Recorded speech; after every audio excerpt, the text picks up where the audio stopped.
Hi, this is Luke A. with the PCT North America team.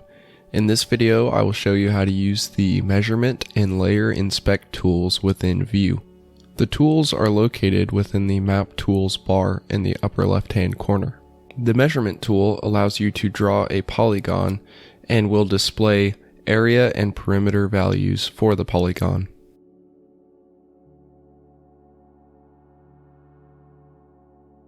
Both the Measurement and Layer Inspect tools will work with multiple maps displayed.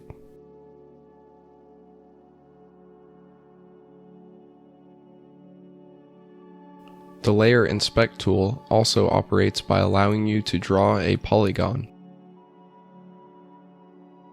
Info on layer data within the polygon will be displayed. Multiple polygons can be drawn at one time.